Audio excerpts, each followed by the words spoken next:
हिंदी और अनुवाद विषयक व्याख्यानमाला के अंतर्गत आपका स्वागत है, अभिवादन है। इस चर्चा परिचर्चा के अंतर्गत आज विषय है अनुवाद की प्रासंगिकता, उपादेयता और उसकी सार्थकता। हम जानते हैं कि भारत एक बहुभाषा भाषी और बहुसांस्कृतिक देश है। बहुत सी भाषाएं और बहुत सी संस्कृतियां मिलकर फिर एक भारतीय संस्कृति का निर्माण करती हैं। इसीलिए प्रत्येक भारतीय भाषा में उपलब्ध साहित्य विलक्षण है, दुर्लभ है और सभी भाषाओं के अध्येता या सभी भाषाओं के पाठक परस्पर एक दूसरे की भाषा में उपलब्ध साहित्यकारों का सम्मान करते हैं, उनके प्रति एक श्रद्धा का भाव भी रखते हैं। भारत ने अनेक भाषाओं के कारण उपभाषाएं, बोलियां, उपबोलियां, इनके कारण दुनिया में अपनी एक अलग पहचान बनाई है।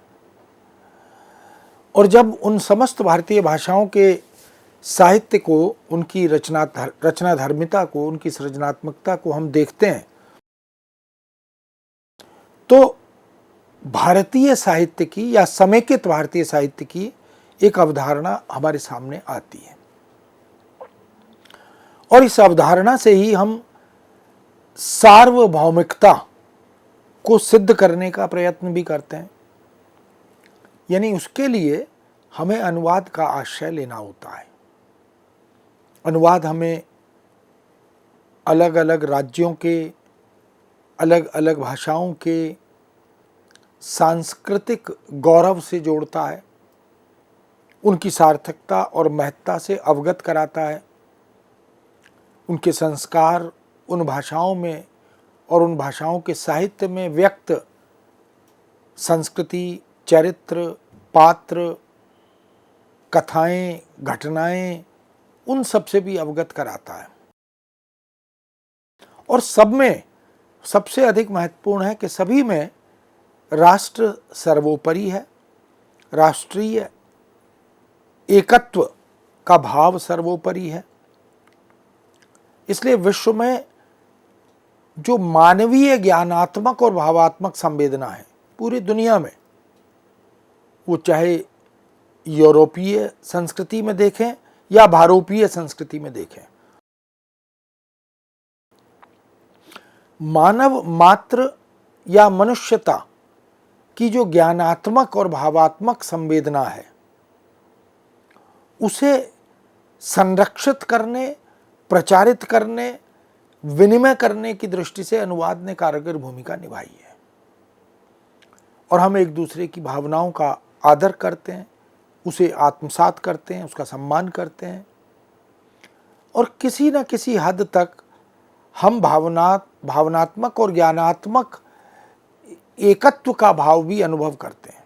इसलिए वैचारिक आदान प्रदान की चेतना, इससे सामाजिक वैचारिकता, इनमें कुछ परिवर्तन की बात हो या आधुनिक नवजागरण से, पश्चिम के नए ज्ञान विज्ञान से हमारे ज्ञान और हमारी चेतना को विकसित करने की बात हो, हम और पूरे विश्व को, हमें और न केवल भारतीय राज्यों और भारतीय भाषाओं को, भाषाओं के सर्जकों को, अपितु विश्व के धरातल पर विभिन्न भाषा भाषी समुदाय में हम अनुवाद के आश्रय की आवश्यकता को महसूस करते हैं। अनुवाद वास्तव में लेखकीय आत्मा का विस्तार है। कोई भी लेखक, किसी भी भाषा का लेखक, भारतीय, भारोपीय या यूरोपीय, वो ये चाहता है कि जो कुछ वो लिख रहा है, जो कुछ वो अनुभव कर रहा है,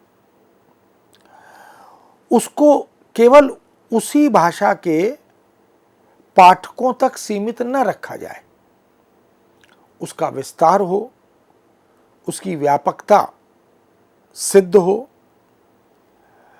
और उसके जो वैचारिक मूल्य हैं, उसकी जो नैतिक, सामाजिक, धार्मिक, सांस्कृतिक मूल्य परंपरा है, जो चिंतन है, जो दर्शन है, उससे पूरा विश्व उपकृत हो, लाभान्वित हो। इसलिए विश्व की प्रत्येक भाषा के श्रेष्ठ चिंतक विचारक, न केवल भारतीय भाषाओं में, हम इस तरह की एक लंबी श्रृंखला, एक लंबी सूची लेखकों की, चिंतकों की, विचारकों की, समाज सुधारकों की, संतों की, ऋषियों की, मुनियों की, भाषाविदों की, संचारविदों की, इन सब की एक लंबी सूची हमें मिलती है। चाहे वो चिकित्सक हों, चाहे वो स्वास्थ्य और योग के शिक्षक हों, और इसी तरह अन्य अनेक अनुशासनों पर हम दृष्टि डालें तो उसके जो श्रेष्ठ विचारक हैं, अनुकरणीय विचारक हैं, लेखक हैं, राजनेता हैं, दार्शनिक हैं, वैज्ञानिक हैं, पत्रकार हैं, डॉक्टर हैं, शिक्षक हैं, अध्यापक हैं, इन सब की यह हार्दिक और आत्मिक इच्छा होती है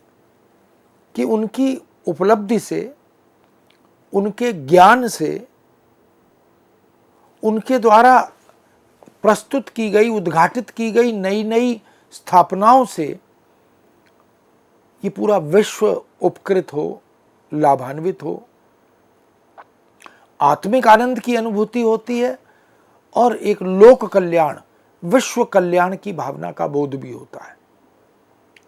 इसलिए भाषाई बैरियर, भाषाई अवरोध वो ज्ञान की उपलब्धियों को, शोध के निष्कर्षों को रोक ना सकें और वह अपनी तमाम तरह की उपलब्धियों और प्रदेय की कीर्ति के साथ विश्व के नभ पर उपस्थित हो, अवस्थित हो।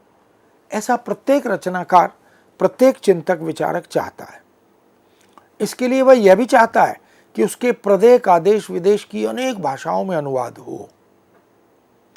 जो भी अवदान है, जो भी खोज है, अनुसंधान है, या लोकहित और लोक कल्याण के लिए कुछ नए निष्कर्षों को उद्घाटित करने की परंपरा है, उन सब को लेकर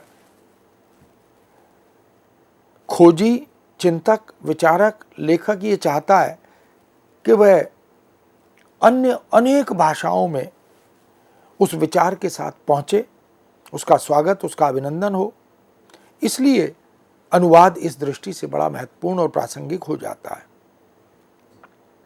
भाषा जाति, धर्म, समुदाय, राज्य, राष्ट्र आदि की सीमाएं लांघकर, उनका अतिक्रमण करके या तो रचना को वह अन्य भाषाओं में भेजना, भिजवाना चाहता है।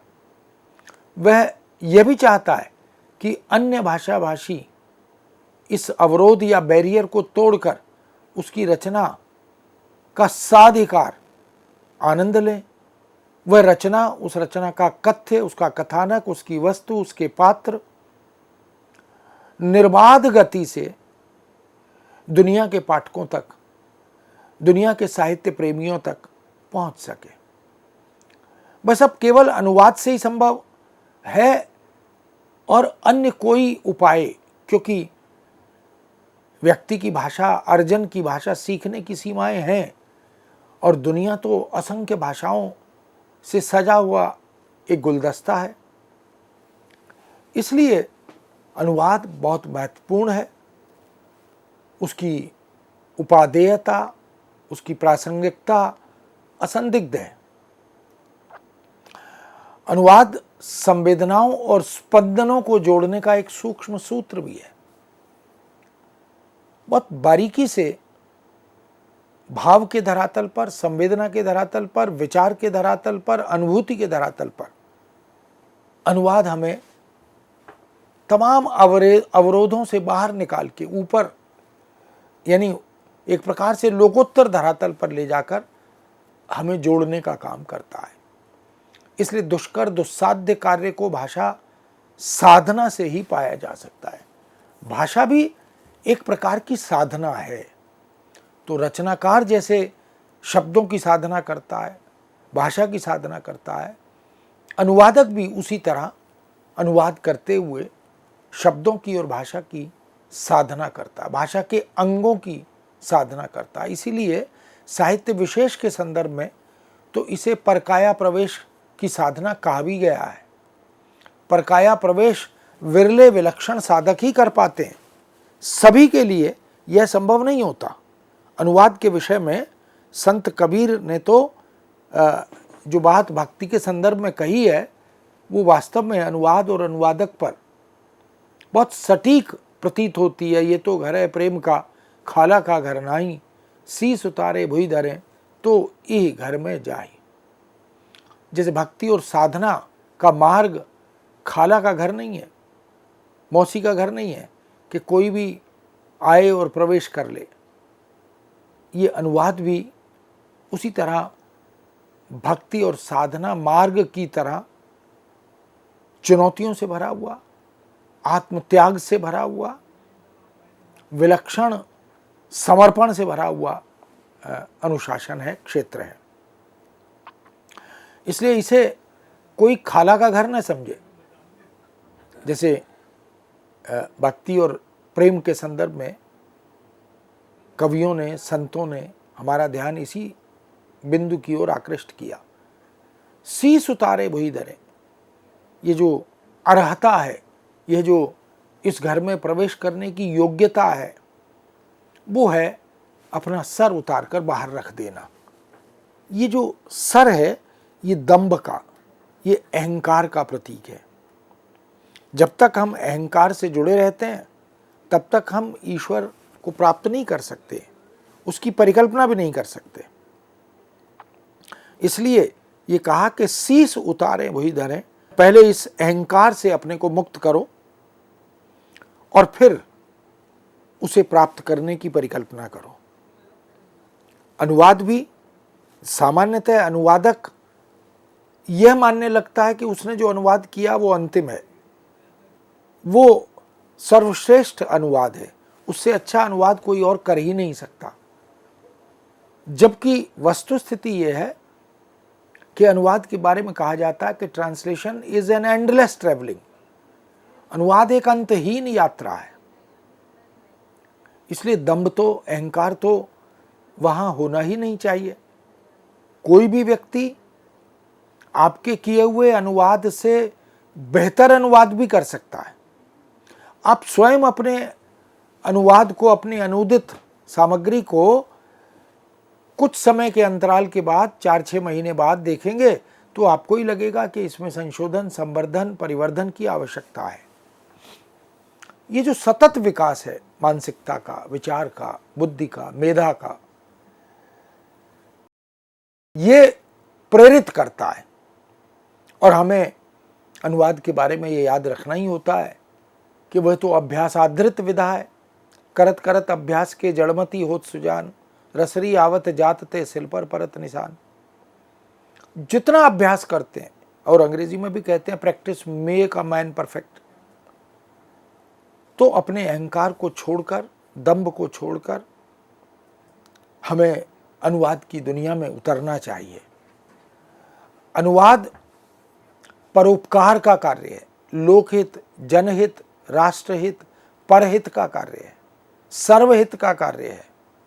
राष्ट्र और समाज के हित का ऐसा कल्याणकारी मार्ग अनुवाद से प्रशस्त होता है जिसे सुपात्र ही तय कर सकते हैं। इसका मतलब है कि अनुवाद के लिए अधिकारी होना, अनुवाद के लिए पात्र होना, यह अत्यंत आवश्यक है। अनुवाद के अधिकारी सब नहीं होते, हो भी नहीं सकते, और अनुवादक जन्म से नहीं होता, वह मां के उदर से अनुवादक पैदा नहीं होता।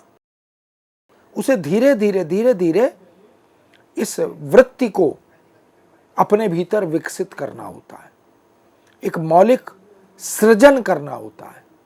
इस मौलिकता से वह अनुवाद के कार्य को बोधगम्य बनाता है, पठनीय बनाता है, अभिनंदनीय बनाता है। उस पर सामान्यतः कोई प्रश्न चिन्ह नहीं लगना चाहिए। यदि अनुवादक बहुत अच्छा अनुवाद करता है, सार्थक अनुवाद करता है, मानक अनुवाद करता है, तो फिर उसे कोई प्रश्न चिन्हों के, उसके कार्य को कोई प्रश्न चिन्हों के कटघरे में खड़ा नहीं कर सकता। उसकी एक जवाबदेही होती है। अनुवादक की वास्तव में, जिसको अकाउंटेबिलिटी कहते हैं, उत्तरदायित्व के निर्वाह का बोध उसके पास होना चाहिए। इसलिए यदि अनुवादक किसी रचना और रचनाकार की कृति का अनुवाद करता है तो उसके सही गलत का, उसके उचित अनुचित का दायित्व अनुवादक के पास चला जाता है।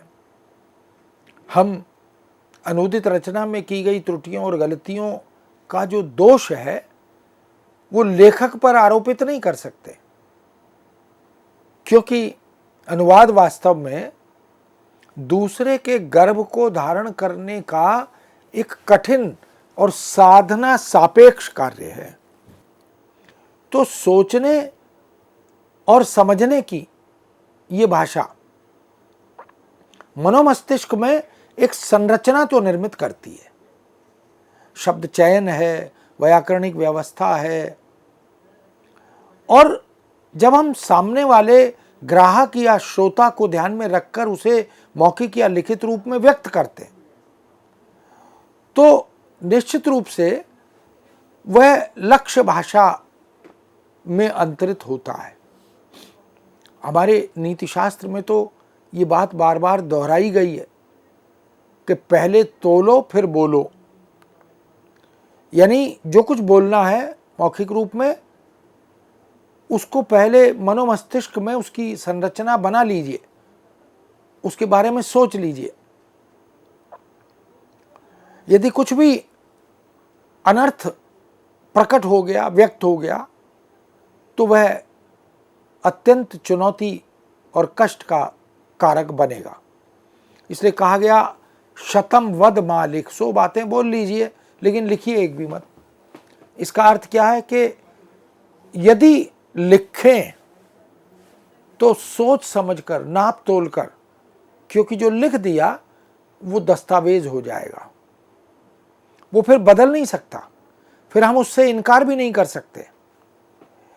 इसलिए अगर नाप तोल कर बोलना है तो इसका मतलब है कि मौखिक रूप से कुछ भी व्यक्त करने से पहले सोचिए कि आप जो बोलने जा रहे हैं वो चाहे शब्द हो, मुहावरा हो, लोकोक्ति हो, वाक्य हो, पदबंध हो, पद हो, उसमें कुछ निरर्थक, कुछ अनर्थक ऐसा नहीं होना चाहिए।